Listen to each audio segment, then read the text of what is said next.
Good morning, children. Today we'll study about the poet of nature, William Wordsworth. Wordsworth's love for nature is known to all, and it finds a special place in all his poems, as he believed that nature has a healing power. Wordsworth once said, "Nature is a teacher whose wisdom we can learn, and without which any human life is vain and incomplete." Wordsworth was born in the Lake District of England.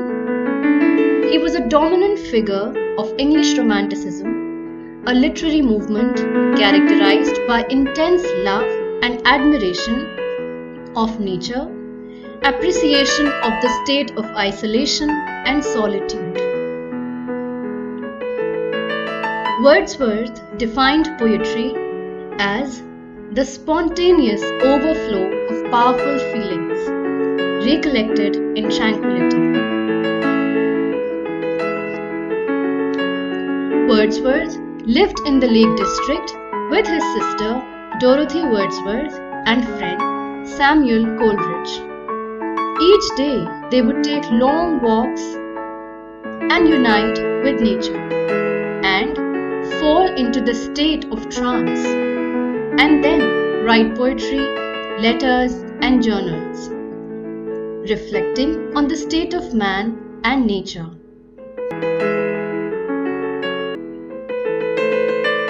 On one such walks in the Lake District, Wordsworth and his sister came across a long stretch of daffodils tossing and dancing. The bays were stormy and they heard the waves. The sight inspired him and his sister, and 2 years later he wrote one of his greatest poems, Daffodils. Daffodils, even though written some 200 years ago, is still cherished as one of the best poems. Now let me take you through that day when Wordsworth and his sister took a walk in the Lake District.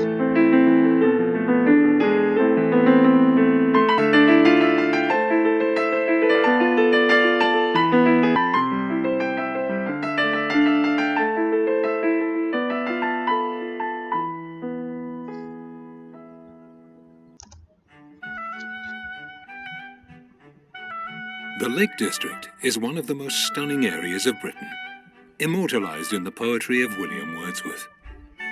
Grasmere was where the poet William Wordsworth lived and made his first family home.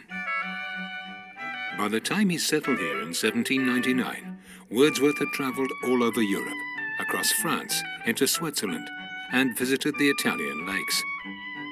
But having seen these beautiful places, he still described Grasmere as the loveliest spot that man hath ever found.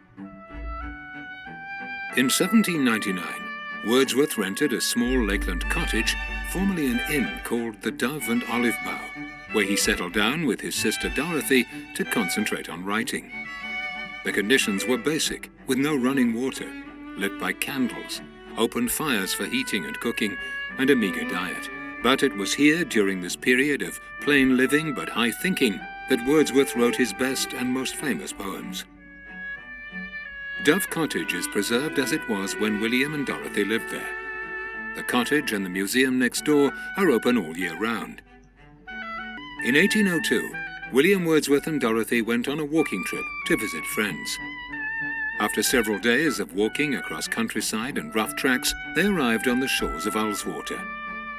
Today, even if you take your time, you can reach Ullswater in around 40 minutes. That day, Dorothy wrote in her journal, "The wind was furious, the lake was rough. We saw a few daffodils close to the waterside. But as we went along there, more and yet more. I saw daffodils so beautiful they grew among the mossy stones. Some rested their heads upon these stones as on a pillow for weariness, and the rest tossed and reeled and danced. A couple of years later, William was reminded of Dorothy's diary entry and, by his own account, wrote the first of many versions of the most famous poem in the English language. I wandered lonely as a cloud that floats on high o'er vales and hills, when all at once I saw a crowd, a host of golden daffodils, beside the lake, beneath the trees, fluttering and dancing in the breeze, continuous as the stars that shine and twinkle in the Milky Way. They stretched in never-ending line along the margin of a bay. 10,000 saw I at a glance, tossing their heads in sprightly dance. The waves beside them danced, but they outdid the sparkling waves in glee. A poet could not but be gay in such a jocund company. I gazed and gazed, but little thought what wealth the show to me had brought. For oft, when on my couch I lie in vacant or in pensive mood, they flash upon that inward eye which is the bliss of solitude. And then my heart with pleasure fills and dances with the daffodils. I hope you enjoyed the video. In the poem Daffodils, the poet compares himself to a cloud, a lonely cloud floating over hills and valleys. And then he encounters thousands of daffodils and is stunned by the sight. He compares the daffodils to the stars in the sky and the waves dancing beside them, and how these daffodils, dancing and fluttering in the breeze, outdo them. The sight of the daffodils has a lasting effect on his mind, as often when he lies on his couch in a vacant and contemplative mood, the sight of the daffodils flashes in his mind and fills him with pleasure and contentedness, and his heart begins to dance with the dancing daffodils. For Wordsworth, nature was divine, and his adoration of nature stands out in the poem.